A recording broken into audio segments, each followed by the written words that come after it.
যেমন আমরা ধরতে আসতেছেন আমরা লেগে আমরা একটু ফোন না আপনাদের কিছু হলে ধীরে ধীরে আসবেন আমরা ধরে লেখা ধরে নিয়ে লেখা নিয়ে নেকলে নিয়ে আসতে দেখেন করে রেখে দেন বাস আসছে আপনার কাজ শেষ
চেষ্টা করতেছি উভয় দলই আমরা চাকরি বাঁচাইতে চেষ্টা করতাম আর কিছু না কি হয়েছিল আজকে আমরা আইসিএস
অমানবিক থেকে যদি আরও কিছু বলা হয়, আমরা আজকে জানেন আপনারা 17 মাস ধরে কোনো ধরনের বেতন নেই।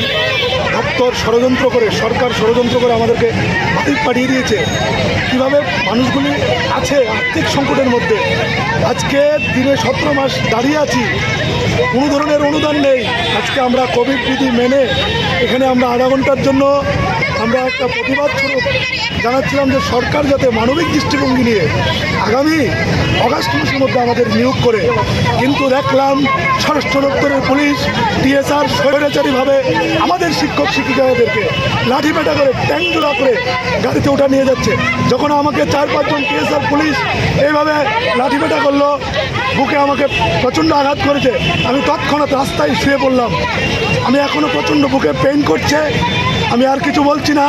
স্বরাষ্ট্র দপ্তর এত স্বৈরাচারী কেন? আমরা বারংবার রাজ্য সরকারের কাছে দাবি জানাচ্ছি। সরকার কুম্ভকর্ণের মতো ঘুমিয়ে আছে, নিদ্রায় ওনারা আছে। আর কবে 105 জন আমরা হারিয়েছি, আর কতজন প্রয়াত হলে এই সরকারের ঘুম ভাঙবে? এটাই আমাদের জয়েন্ট মুভমেন্ট কমিটির পক্ষ থেকে আমরা আপনাদের মাধ্যমে রাজ্যের কাছে এই কথাটা জানাতে চাই। ক্ষমতায় রয়েছে এবং যদি বিভিন্ন ধরনের কর্মসূচি করে রেলি করে পুলিশের কিন্তু ভূমিকাকে যে জায়গায় পৌঁছাবে কি বলবেন বিষয়টা এরকম কোনো কিছু নেই। আপনারা বুঝিয়ে দেখুন, যারা এইভাবে অবদান করছে প্রত্যেকেই আমরা অ্যারেস্ট করছি এবং আজকে তারা এখানে কর্মসূচিটা করছিল, কারা কর্মসূচিটা করছিল, কারা কর্মসূচিটা করছিল এই জায়গায়। হ্যাঁ, এই জায়গাতেই গান্ধী মূর্তির প্রাধান্য করছিল।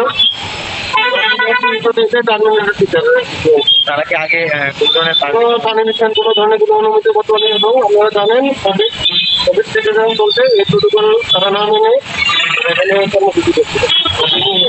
কতজনকে ডিটেল করেছেন এবং আমরা ডিটেনশন সেন্টারে পাঠিয়েছি।